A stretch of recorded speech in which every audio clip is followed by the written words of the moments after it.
pocket.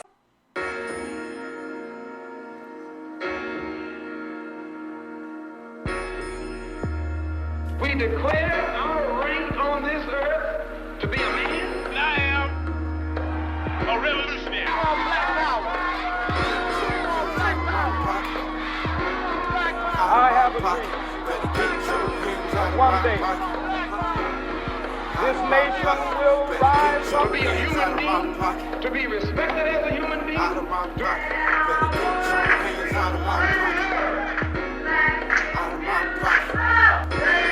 be given the rights of a human being in this society, on this earth, in this day, which we intend to bring into existence.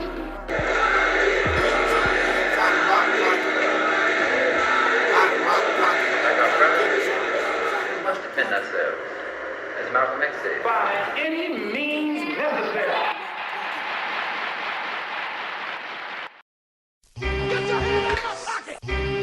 Yo, this is Mr. X, And this is Mrs. X. and I'm the host of the new radio podcast, Get Your Hand Out My Pocket. You can catch us on SoundCloud, you can catch us on Facebook, you can catch us anywhere. I need y'all to listen. Check us out. We love y'all, love us. It's about black society, Put a little stank on black it. love, Stank. black racism, white supremacy, whatever you want to talk about with regards to the black community. First take was good. Be sure to check us out at Get your hand out my pocket. Peace. Get your hand out of my pocket. Need a photographer, a graphic designer, or how about a cinematographer? More Than Vision's got you covered. Whether it's family friendly or business focused, More Than Vision can capture your special moment.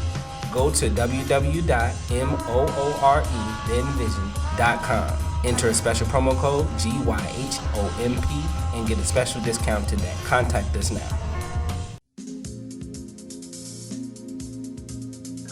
All right, here I'm gonna bring it in. This is Mr. X. Get your hand out my pocket. It's not everybody here. It's me and my other brother. What's going on, brother? Yo, what's the one? I like we do. This is a very special interview. We had an earlier interview that went very well. Today we got a young and up and coming brother. But first, before we do that, we're gonna give our intros. I'm Mr. X, giving you what you want to give you what you need. Blue Flame, aka Poetic Visions, the hottest part of the flame. Don't let them tell you nothing different. All right. And we got here, good brother, Ben X. How you doing, good brother? I'm fine, bro. All right. It's good to hear from you. Well, let's just get with the nitty gritty. Tell us a little bit about yourself and when you started or when you became a member of the Nation of Islam. Well, I became a member about 2 years ago. I went to college. I went to school pretty much. And a brother, he came to my school, and he was talking about the roles of the male and the female, the male and the female. And it was something that, of course, I didn't learn growing up. But just inside, instinctively, I knew that's the way it was supposed to be. So after the lecture, I happened to actually film it, and he didn't even know I was filming because the way I film, I don't try to make it, so obvious. So I put together a video for him, and I asked him to be my mentor. So he liked the video, and he started mentoring me, coming to my games, things of that nature. And I was already into business, so he gave me some business advice because he was into business as well. And of course, I went to the city group. He told me to look up the minister. I started looking up the minister. I started looking up things I was curious about growing up, and that was it from there. What attracted me to the Nation was the fact that he said you can ask me any question that you want to. Because growing up, you hear don't doubt God, don't question God. Even though we're not questioning God, we asking that individual, but because they wasn't studied or because they didn't know, they would tell us, just don't doubt God. So what attracted me was the fact that they said, whatever question that you have, whatever concern you have, come to study group and ask us. And if I don't have the answer, I can get it for you. So that's how I pretty much came in. Okay, now you said you was a businessman. What business are you into? Well, I have a video production company. I was always into entrepreneurship. You know, I was the guy who sold candy at school, Gatorade, you know, honey buns, things of that nature. So I was always into entrepreneurship. But with me being with basketball, you know, I was always into filming myself. It wasn't no, you know, big time company gonna come out and film me. I filmed myself, put it out on YouTube, and eventually, you know, Baller's Life came out and filmed me and things of that nature. But I was already into the camera, so I saw that I could make money off doing music videos, documentaries, things of that nature. So I went ahead and started my own business, shooting videos and editing videos for people. Oh wow! All right, that's what's up, man. I want to know about that ball background, because I got a little bit ball background, and you look like a young dude, and I'm a little up there in age. I'm kind of retired at this point now, but I'd like to know a little bit about, you know, your basketball history. And, you know, was you good? Did you have an opportunity to be a professional, or you chose something else? Well, I probably could have went overseas. I was actually an All-American basketball player in college. Oh. And I went to Lamar, but I left the first semester because I was supposed to be on scholarship, and then some things ended up happening. So I was actually going to transfer to Idaho State, where I was going to go out of high school. But I decided that I didn't want to go that far, and plus, you know, it's majority white people out there, so I was going to be bored pretty much, to be honest. So I just came home and said, you know, I can just do this video thing, and I'll be good doing that. I can do some basketball training and things of that nature. But growing up, I always thought that was my dream, to go to the NBA. But as I got older, you know, I kind of lost love for the game. You know, just knowing that, you know, if I broke my leg or if I, you know, got hurt, they wouldn't really care about me. They could just replace me.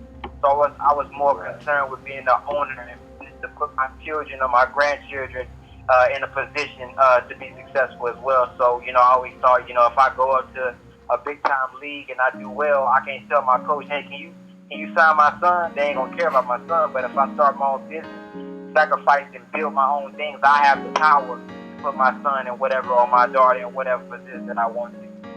You know, that's interesting. And I had one more question, and I'll pass it over to my good brother. That you mentioned that in that piece about being an All-American basketball player, because usually you have to have a level of selfishness, you know, just that level of arrogance to be that good, to step out on a basketball court and believe that you're better than everybody else. Because when I see your YouTube videos, I didn't know who you was. I'm sitting there looking because your video and that song is fire, to the little intro song you got to everyone. It's been stuck in my head all day. You that joint is fire. I've been walking around my wife just singing that all day. I'm gonna talk to this brother. I'm telling him the joint is fire. But I'm like, well, which is it? Him? Is that the young guy that I keep seeing in the background? Because most of your videos is the minister, and you're not really in them. And I didn't know what you looked like really until I saw that panel discussion you all did that you posted earlier. So is that humbleness, is that just natural to you, and being that humble, and you don't have your own face in your own YouTube channel? Yeah, because it's really about the information to me. That's how I really started. You know, when I came into the nation, it was just some information that I felt like changed my life. So my thing is, I'm just gonna share whatever, you know, I learned, and all the videos that I learned, and just share it. Like I said, I started telling that I could be, you know, more famous if I did the videos, but it's not really about me. Like I'm actually in a lot of them because I have pretty much a news channel to where I cover current events, cover the news, and then at the end I always try to put a message from the minister, because I believe that we shouldn't just be putting out what happens. Okay, we know what happens, but the minister, most of the time, I already have a solution for these problems. So the way I try to structure my videos is I cover the news, I give my opinion, then I always give the answer or solution from the Honorable Minister Louis Farrakhan. So, that's just pretty much it, man. It's the message that's most important to me, not really putting myself out there. And I know if I push the minister like he pushes the Honorable Elijah Muhammad, then I get my reward in the end anyway. That's what's up. That's exactly what's up. I got my man Blue Flame here. He gonna take over a little bit and get some questions from you. Peace, King. What's going on? Peace. Well, hey, all is well, man. This is Poetic Visions, aka Blue Flame. I'm a poet / graphic designer, among many other hats. I guess you could say my first question is something that I'm always pretty curious about. Got respect to all my people in all walks of life. I'm more of a nationalist, Pan-Africanist myself and such. I'm just interested in what inspired you to join the nation. Pretty much the example that I came up under, the brother who brought me in, he was able to give me a job as soon as I left college. He was a brother who told me that he supports everything I do, you know what I'm saying? He came out, supported my games, any decision that I made, he said he's gonna always support me. He's just gonna let me know the consequences of whatever decision that I make. So it's just that example of him being able to put me in that kind of position, leaving out of college. Most of the time, you gotta fill out all these applications. He was like, brother, just because I know you, just off the strength, you got the job, you ain't gotta fill out nothing, I got you. So it was just that I saw an example. The Honorable Elijah Muhammad said, you never have to condemn a dirty glass, just put a clean one next to it. So he was that clean glass in my lifestyle where I could have chose a different route, or I could have chose something else, but he was the one who was there and showed me an example of what the teachings can do for you. Because there's a lot of people who join the nation and, join the teachings, and they just in it, but they're not really striving and trying to be that example. He was an example of what can happen when you join the teachings. He told me about his past life, how he was in the street, where he would have been if he wasn't with the teachings. So I saw an actual example of what the teachings could do for you, and that's what attracted me, because that's something that I want to do myself. Okay. Well, yeah, there's definitely nothing wrong with seeing an example. That's amazing from my personal perspective. Actually, I know quite a few people that don't necessarily get that form of expression. So, I mean, just to have it on the record at the very least, it's good for audience to hear that it's some great things happening. Especially when people pass the baton and they leading by example. Right, and another thing is the fact that the nation has a program. A lot of leaders popped up, and they had great things to say. They had great movements, but I feel like the nation has a consistent program to if you follow the program, not just say I'm an FOI, not just say I joined the nation, but when you actually follow the program, I actually see people's lives change. Like, it teaches you how to be a man. It teaches you how to think. It teaches you how to handle certain situations. And you're not taught those kind of things, growing up.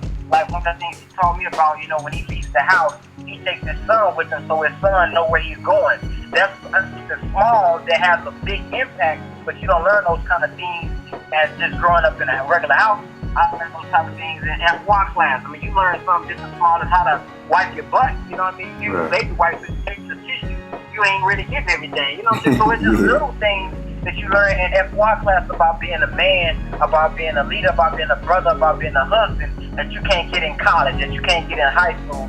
So that was another big thing, that it was an actual program that can be passed down. They can literally turn brothers and sisters into, real men and women and real wives and husbands. So that was another major thing for me. Wow. Yeah, that's dope. That's amazing, man. So I guess, just transitioning, on my next question. I know you get a chance to view and see a lot of brothers that claim this sense of consciousness, so to speak. We got a conscious community or what have you. My perspective on that, I always feel like I'm on the outside looking in. I'm studying a lot of people. Cause up in the Northeast in our area of Albany, I run with a real strong pack of brothers, man. Like, we got a brotherhood, we sit down, we talk, we brainstorm, we got our own think tanks and such. So just wanting to get your perspective on what you see. What's your position, or how do you view some of the individuals in what we call the conscious community? I like anybody who comes out with an idea or a plan to help our people out. Right now, I think there's too much ego going on. Like, my group is right, yours is wrong. Mm-hmm. My team is right, your name is wrong. You gotta go by my name, or you wrong. That's one thing I don't agree with. I made several videos about it. Whether if you're a Moor, whether if you're a Christian, Hebrew Israelite, Muslim, whatever you call yourself, we're original people at the end of the day. So if you're a Christian and you're bringing these principles from the Bible, as long as it can help us out as a whole, I ain't tripping on it. If you're a Muslim, if you're a Moor, and you want to bring the law, if you're a Hebrew Israelite, you want to bring God's law, whatever you want to bring, as long as it benefits the whole, I ain't tripping. But a lot of times it's, okay, I'm a Moor, so I'm going to go against the Hebrew Israelite. I'm a Christian, so I'm going to go against the Muslim, my thing is let's come together on common grounds and bring your background, bring your organization, and bring your beliefs, and see how it can help us out as a whole. And if there's anything that's going to divide us, you know, we can talk about, like you mentioned, we can talk about their religious stuff like that. Wow, that's excellent, man. You know, having that piece and knowing the NOI program, I'm not gonna say I'm a master of it, but I'm a supporter, and I think it's great to have outside support because you're gonna have that biased opinion when you're a Nation of Islam member. You're obviously gonna defend the organization with which you're in. But myself as a supporter, if given the opportunity, and it will come because we're doing real work out here in Albany, New York, that eventually that question will be asked, and you know it as well as I do that, you know, what do you think of Minister Farrakhan? Usually people have to denounce him to move in a particular way that they want to move, and it'd be great. And I like to, like I say in my show repeatedly, I like to piss off crackers as much as possible. So if given that opportunity, I'll be able to answer the man is a great man and he's done a great amount of things for black people, and the program with which the Nation of Islam has is for black people specifically. Now, tell me your thoughts on that, the program being specifically for black people, and how you feel about that. Well, I think because you have actually Mexicans in there, you have, you have all kind of people in there. It's just the white people that can't join at the moment. So I wouldn't say that it's just for black people. I think it's, just for original people who's willing to change. I think when you go into the Bible, when you go into the scriptures, Jesus was sent first to the lost sheep of Israel, which is black people. So I think we have to, in the Bible it also talks about you have to love others as you love yourself. So if we don't love ourselves, if we don't have ourselves together, how can we help somebody else?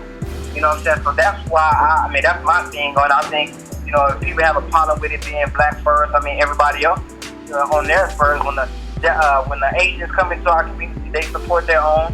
When the Koreans come into their community, they support their own. And when the whites, they're going to look out for their own. And I don't actually think nothing's wrong with it. I think they should look out for their own. I think David Banner brought up a great point. There's nothing wrong with being racist.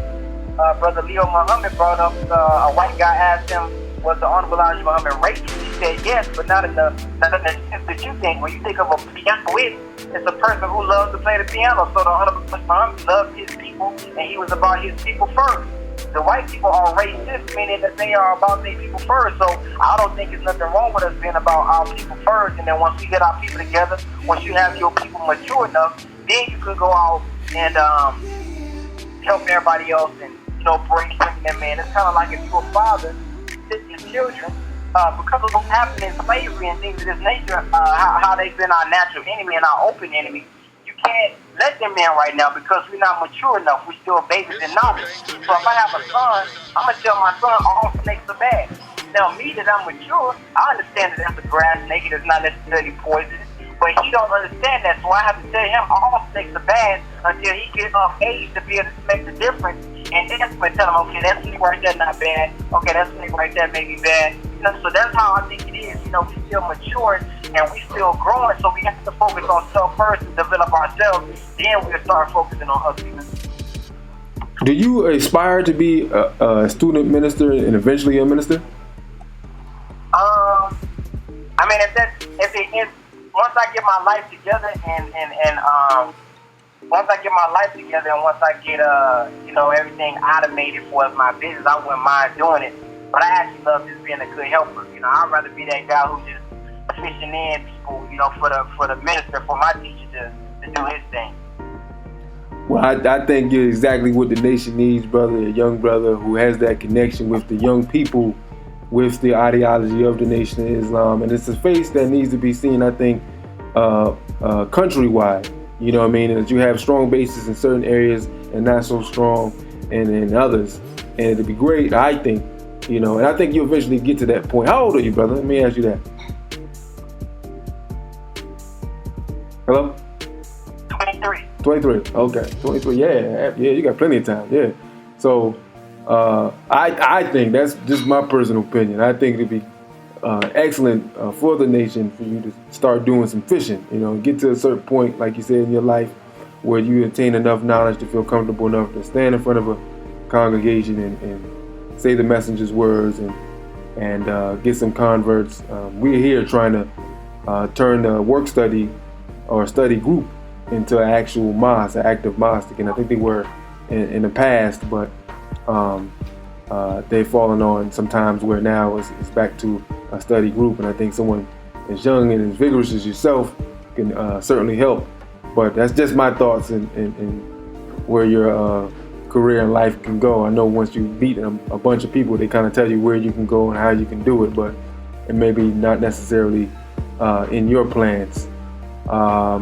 One final question before we let you go, sir, and thanks again for calling in and straightening everything out. I saw the video that you all did. You were talking about boycotting the NFL. I didn't see all of it, but the bit that I did see, you didn't get a chance to speak much. So here's an opportunity where you can give your full opinion about the boycott of the NFL. Are you going to do it? And what do you think as people what we should do? I think we should boycott. About how the minister teaches us about how business is warfare, and how the way we hurt them is with their pockets. The college brothers that was in Missouri, when they wanted their president to resign, they said they wasn't playing until he resigned, and he ended up doing it because he knew that it was going to be some money lost in that. So I feel like we should boycott because that'll lower the rating, and that will pretty much cut down on their money, which would eventually hurt them. But we actually had an NFL player on the panel with us, and he was talking about how the NFL is actually racist. They was talking about how they are willing to throw a game just to prove a point. He talked about how y'all remember how Marshawn Lynch didn't get the ball. He said he broke it down to make more sense. He said, how Marshawn Lynch don't talk to the media, but you had the other brother who won. I forgot his name. The quarterback. I forgot his name. Russell Wilson. Yeah, Russell Wilson. He talks to the media. He's pretty friendly, so they allowed him to get it. So he's gonna talk to the media. He's gonna be free. But Marshawn Lynch, he's an African. He's straight up for the people. So it was some politics in that. So I don't watch anything. I keep it on English. Like I said, if they keep on watching, I would turn it because it's just about standing up for the people. Colin Kaepernick, he's at a position where he can be a millionaire. He can be, having all this money. He can be buying all these cars and houses, but he's sacrificing that status. He's sacrificing all what he could have to stand up for our people. And I think I think all way to pay him back for standing up on that kind of scale, because he impacted high schools, middle schools where they was taking the knee.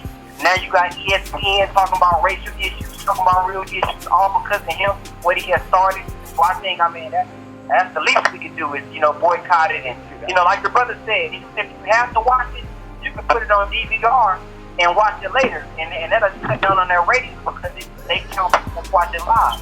So if you just gotta watch it, you can watch it later. But, I wouldn't do it.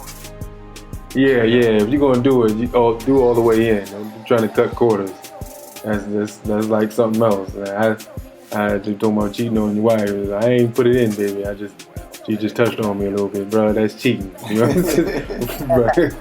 That's cheating, brother. So if we want people to not try to find ways around it, we want to outright boycott, and we want to publicize the boycott. I want them to feel the pain. I also want them to see the pain, and I think that's something we should do on all fronts. Is spend some time doing some videos on the boycott, make a weekly update or something like that. Maybe find some numbers that in black households that they're not watching the NFL because of Kaepernick, and let it be known. I think money talks, and we hit them, like you said, he hit them in the pockets. As a business, they're more business minded than racist, because at the end of the day, they'll have to sit down at the table as they've done before. Boycott, the Montgomery bus boycott, having to sit down at the table and say, hey, you guys can sit wherever you want. Because after a year of pain and buses closing down and people losing their job and them outright crippling the economy, they decided, hey, maybe we should let them sit where they sit. And I think at that point, we should say, no, we don't want your league. We're gonna move over and start something else of our own, to get to that different level of consciousness. But one season at a time, one game at a time.